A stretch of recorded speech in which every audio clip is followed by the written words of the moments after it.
الحمدللہ رب العالمین والصلاة والسلام علی سید المرسلین اما بعد فاعوذ باللہ من الشیطان الرجیم بسم اللہ الرحمن الرحیم الصلاة والسلام علیک یا رسول اللہ وعلی آلک وصحابک یا حبیب اللہ الصلاة والسلام علیک یا نبی اللہ وعلی آلک وصحابک یا نور اللہ۔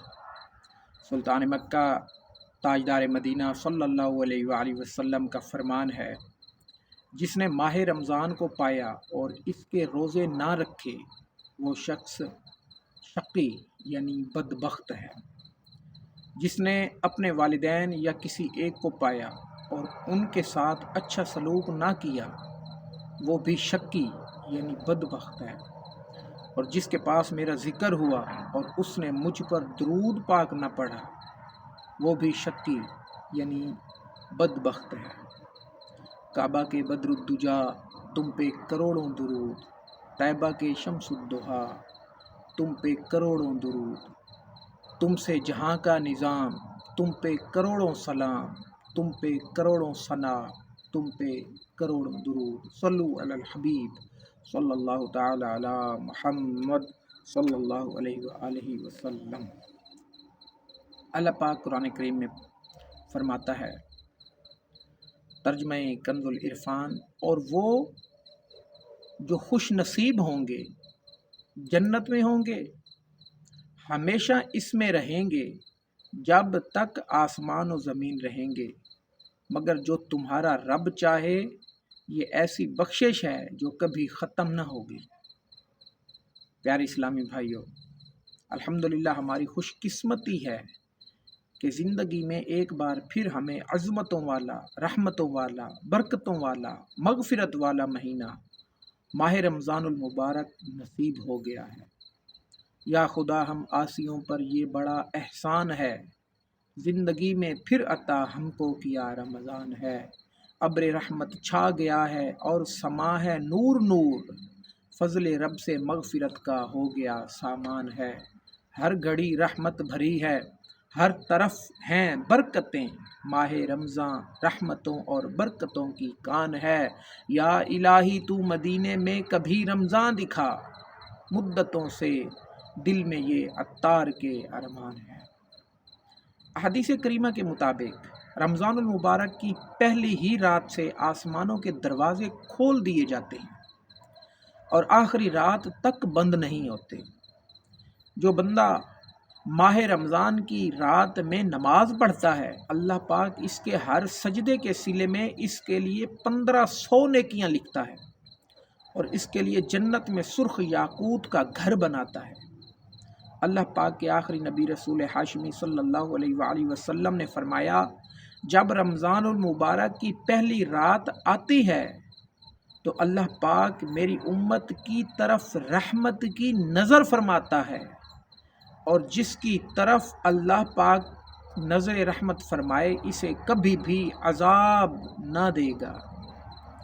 رمضان المبارک میں افطار کے وقت روزانہ 10 لاکھ گنہگاروں کی مغفرت کر دی جاتی ہے، اور شب جمعہ اور روز جمعہ یعنی جمعرات کو سورج غروب ہونے سے لے کر جمعہ کو سورج غروب ہونے تک ہر گھڑی میں 10 لاکھ کی مغفرت کر دی جاتی ہے، اور یہ سب مغفرت پانے والے وہ ہیں جن پر جہنم واجب ہو چکی تھی۔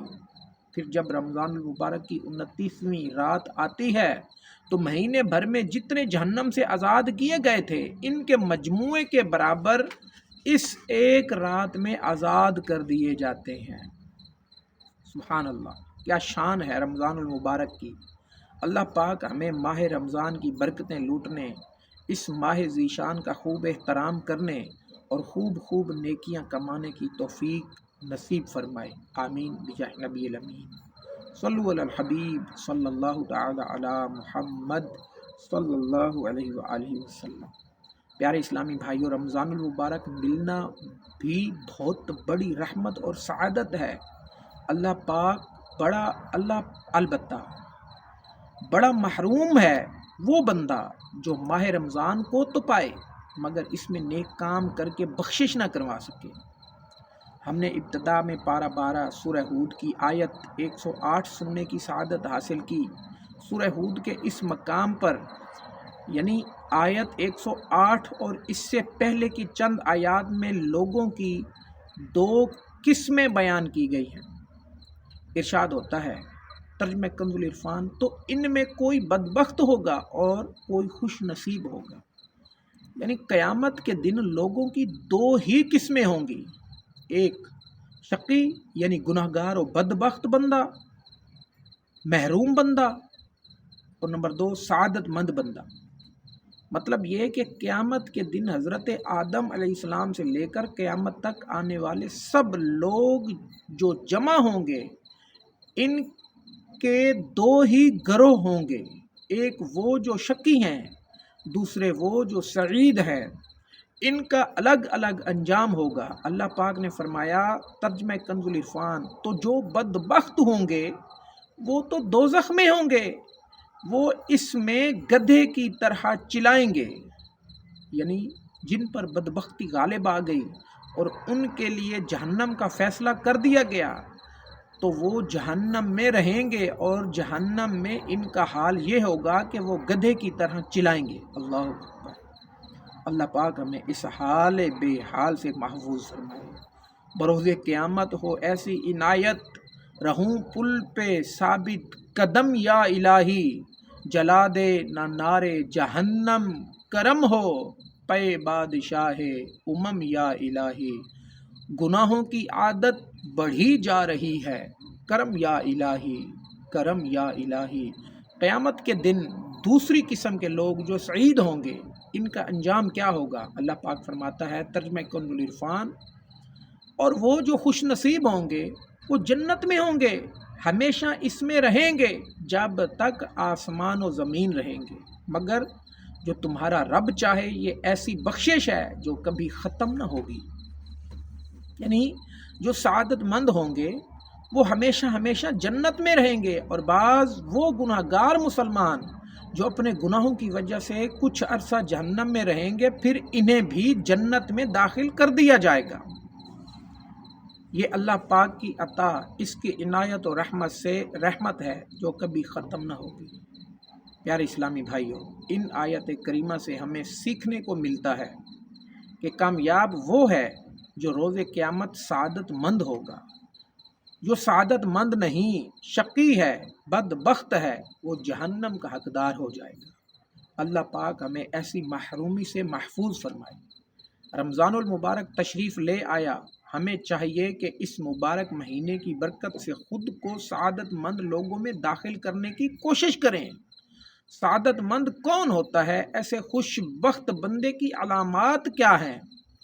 یہ ہم سن لیتے ہیں، اور سن کر ہم نے کوشش کرنی ہے کہ یہ علامات، یہ سعادت مندوں والے انداز اپنا کر ہم بھی خود کو سعید لوگوں میں شامل کریں۔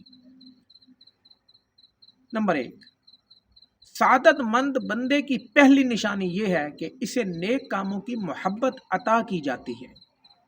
صحابی رسول حضرت عبداللہ بن مسعود رضی اللہ تعالیٰ عنہ فرماتے ہیں، ایک دن ہم بارگاہ رسالت میں حاضر تھے، اتنے میں ایک شخص آیا۔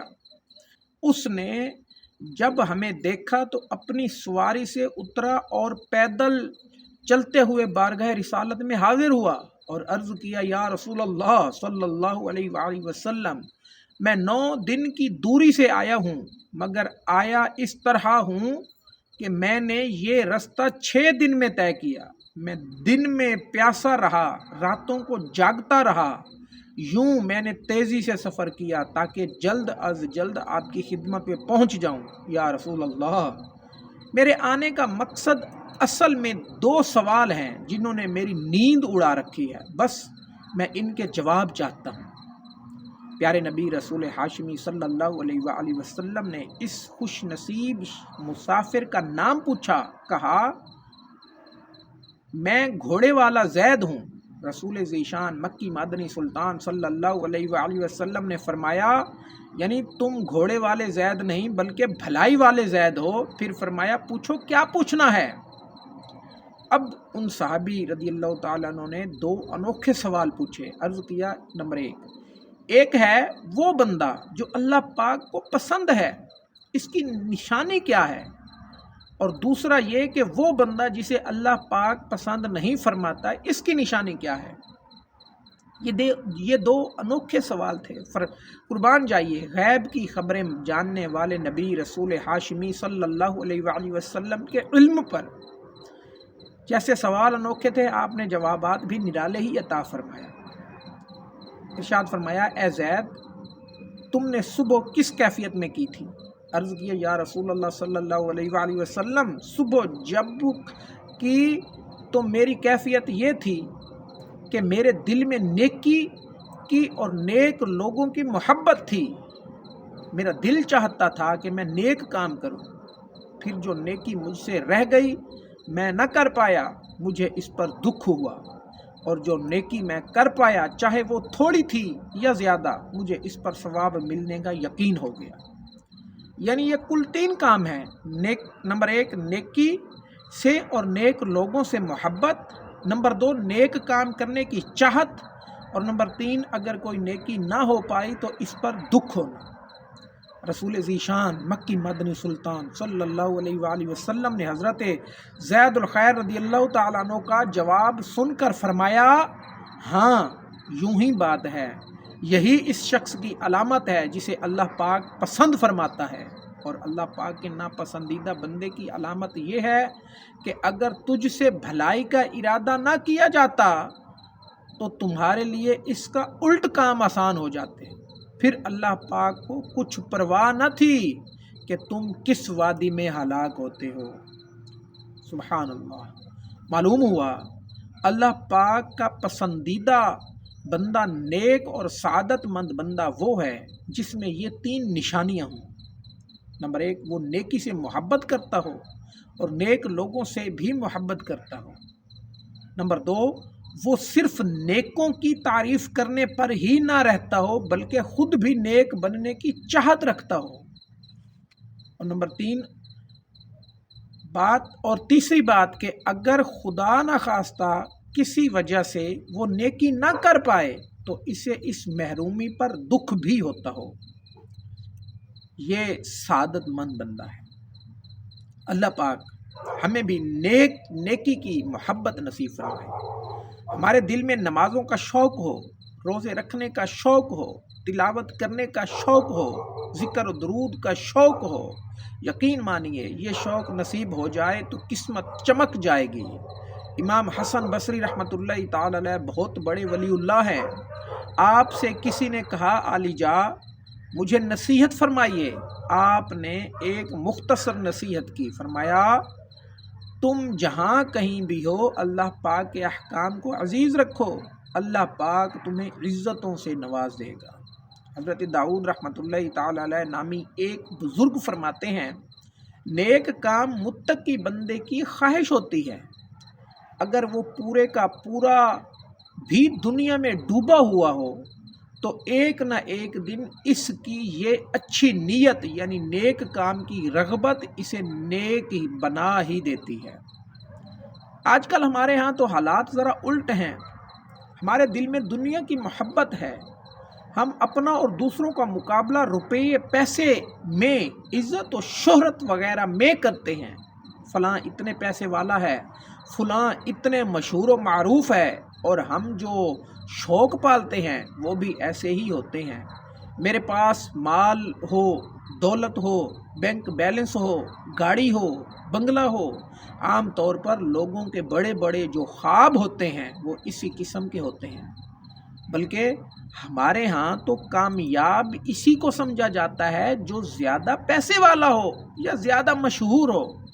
اس کے برخلاف صحابہ کرام علیہم رضوان کا مبارک انداز دیکھیے، یہ لوگ نیکیوں کا شوق رکھنے والے تھے۔ صحابہ کرام علیہم رضوان کے ہاں نیک کاموں میں مسابقے ہوتے تھے، یعنی ایک دوسرے کے ساتھ نیکیوں کے مقابلے کیے جاتے تھے کہ کون زیادہ نیکیاں کرتا ہے۔ بڑی مشہور روایت ہے، ایک روز وہ صحابہ کرام علیہم رضوان جن کے پاس دنیاوی مال کم تھا وہ بارگاہ رسالت میں حاضر ہوئے، عرض کیا، یا رسول اللہ صلی اللہ علیہ وآلہ وسلم، مالدار ہم سے زیادہ اجر لے گئے۔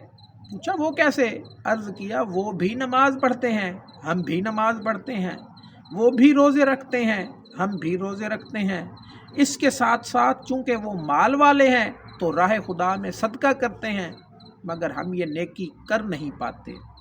اس پر رسول ذیشان مکی مدنی سلطان صلی اللہ علیہ وآلہ وسلم نے ذکر اللہ کی کثرت کا ذہن دیا اور فرمایا کہ تسبیح پڑھنا، اللہ اکبر کہنا، الحمدللہ کہنا بھی صدقہ ہے، تم یوں صدقے کا ثواب کما لیا کرو۔ دیکھیے نیکیوں سے کیسی کمال محبت ہے، اللہ پاک ہمیں بھی ایسی محبت نصیب فرمائے۔ نیک کاموں کے فضائل پڑھیے، مکتبۃ المدینہ کی کتاب ہے جنت میں لے جانے والے اعمال، اس میں نیک کاموں کے فضائل اور فائدے بیان کیے گئے ہیں، اسے پڑھیے۔ نیک لوگوں کی خدمت میں بیٹھنے کی عادت بنائیے، نیکیاں کرنے کی عادت بنائیے، ذکر و درود کی کثرت کیجیے، اس کی برکت سے دل پاک ہوگا، دل سے گناہوں کی میل اترے گی تو انشاءاللہ نیکیوں کی محبت نصیب ہو جائے گی۔ بھائیو سب گناہوں سے منہ موڑ دو، بھائیو سب گناہوں سے منہ موڑ دو، ناتا تم نیکیوں ہی سے بس جوڑ دو، ایک دن موت آ کر رہے گی ضرور، مجرمو سن لو اس کو سمجھنا نہ دور۔ پیارے اسلامی بھائیوں، سعادت مند کی دوسری علامات میں سعادت مند کی دوسری علامت نیک کاموں میں نشاط یعنی چستی ہے۔ یعنی جو بندہ سعادت مند ہو وہ نیک کاموں میں سستی نہیں کرتا، غفلت نہیں برتتا، نیکیوں میں چستی دکھاتا ہے، ابھی کرتا ہوں، کل کرتا ہوں، ٹھہر کر کروں گا۔ جس کے ساتھ بھلائی کا ارادہ کیا گیا ہو وہ ان کاموں میں نہیں پڑتا بلکہ نیکی میں جلدی کرتا ہے، چستی دکھاتا ہے۔ ہم نے رمضان المبارک سعادتوں کے ساتھ گزارنا ہے تو اس کے لیے نیکی کے کام میں سستی نہیں کرنی، چستی دکھانی ہے۔ اللہ پاک قرآن کریم میں فرماتا ہے، ترجمہ کنز العرفان، تو تم نیکیوں میں آگے نکل جاؤ۔ ایک اور مقام پر فرمایا ترجمہ کنز العرفان، اور اپنے رب کی بخشش اور اس کی جنت کی طرف دوڑو جس کی وسعت آسمانوں اور زمینوں کے برابر ہے، وہ پرہیزگاروں کے لیے تیار کی گئی ہے۔ ان آیات کریمہ میں ہمیں یہ حکم دیا گیا کہ ہم نیک کاموں کی طرف، جنت کی طرف دوڑ کر پہنچیں، اس میں سستی نہ کریں۔ بالخصوص رمضان المبارک کے متعلق تو پیارے آقا مکی مدنی مصطفیٰ صلی اللہ علیہ وآلہ وسلم کی یہ آداب بیان کی گئی ہے۔ مسلمانوں کی پیاری امی جان سیدہ عائشہ صدیقہ رضی اللہ تعالی عنہما فرماتی ہیں، جب رمضان المبارک کا عشرہ آتا تو سرکار عالی وقار مکی مدنی تاجدار صلی اللہ علیہ وآلہ وسلم راتوں کو عبادت کرتے، اپنے اہل خانہ کو بھی جگاتے اور عبادت میں خوب کوشش فرماتے، اور اس کام کے لیے کمر بستہ ہو جایا کرتے تھے۔ یہ جو ادائے مصطفیٰ ہے، نیک کاموں پر کمر بستہ ہو جانا، ہمارے آقا صلی اللہ تعالی علیہ وآلہ وسلم کا تو ہر لمحہ ہی نیکیوں میں گزرتا تھا، ایک سیکنڈ کے کروڑ در کروڑویں حصے کے لیے بھی وہاں تو معاذ اللہ سستی کا تصور تک نہیں ہو سکتا، پھر بھی آپ صلی اللہ علیہ وآلہ وسلم ماہ رمضان میں عبادت پر کمر بستہ ہو جاتے تھے۔ تو یہ ادا ہم نے بھی اپنانی ہے۔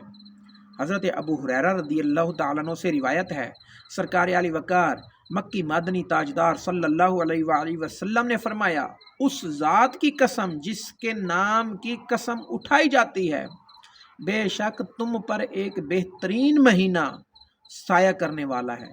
یہ وہ مہینہ ہے کہ مسلمانوں کے پاس اس سے بہتر مہینہ نہیں آتا، اور منافقوں کے پاس اس سے زیادہ نقصان دہ مہینہ کبھی نہیں آتا۔ پھر پیارے نبی رسول ہاشمی صلی اللہ علیہ وآلہ وسلم نے اپنے اس فرمان عالی شان کی وضاحت کرتے ہوئے فرمایا، بے شک جب ماہ رمضان آتا ہے تو مسلمان اپنی قوت کو عبادت کے لیے جمع کر لیتا ہے، جبکہ منافق اپنے اور اپنے اوپر غفلت اوڑھ لیتا ہے۔ پس یہ مہینہ مسلمانوں کے لیے غنیمت اور منافقوں کے لیے بوجھ ہے۔ الحمدللہ رمضان المبارک کی آمد ہوتی ہے تو مسجدوں میں رونق لگ جاتی ہے، تلاوت کرنے والوں میں بھی اضافہ ہو جاتا ہے، عبادت گزاروں میں بھی اضافہ ہو جاتا ہے۔ وہ لوگ جو پورا سال نمازوں کی طرف نہیں آتے، انہیں بھی ہدایت ملتی ہے، وہ بھی مسجدوں کی طرف بڑھ جاتے ہیں۔ البتہ لوگوں کی ایک تعداد ہے جو رمضان المبارک میں بھی غفلت کی چادر اوڑھ کر رکھتے ہیں، رمضان المبارک میں بھی مسجدوں کا رخ نہیں کرتے۔ اللہ پاک ہم سب کو نیکیاں کرنے کی توفیق عطا فرمائے۔ ہم منافقوں والے کاموں سے بچیں، نیکیاں کریں اور نیک بندوں کی پیروی اختیار کریں۔ نصیب تیرے کرم سے چمک اٹھا یا رب، جہاں میں پھر ماہ رمضان آ گیا یا رب، ہے لاکھ لاکھ تیرا شکر پھر دیا رمضان، کرم سے ذوق عبادت بھی ہو عطا یا رب۔ پیارے اسلامی بھائیوں، یہاں سے ہم ذرا غور کریں کہ ہمیں ترغیب تو یہ دلائی جا رہی ہے کہ رمضان المبارک میں نیکی نہ کرنا تو دور کی بات، اس میں سستی کا مظاہرہ بھی نہیں کرنا، نیکی کرنی ہے اور چستی کے ساتھ 10 منٹ ٹھہر کر کرنے کا ذہن بنانے کی بجائے جلد از جلد کرنے کی کوشش کرنی ہے۔ دوسری طرف ہمارا بے حال یہ ہے کہ ہزاروں لوگ ہوں گے جن کی ماہ رمضان کی راتیں بھی گناہوں میں گزر جاتی ہیں۔ یہ انتہائی محرومی کی بات ہے۔ علامہ ابن جوزی رحمۃ اللہ تعالی علیہ لکھتے ہیں، اللہ پاک کے آخری رسول مقبول صلی اللہ علیہ وآلہ وسلم نے فرمایا، میرے پاس جبرائیل امین حاضر ہوئے اور عرض کیا، یا رسول اللہ صلی اللہ علیہ وآلہ وسلم، روز قیامت ایک نوجوان کو لایا جائے گا، وہ غمگین ہوگا، رو رہا ہوگا، فرشتے آگ اور لوہے کے گرزوں سے اسے ہانک رہے ہوں گے۔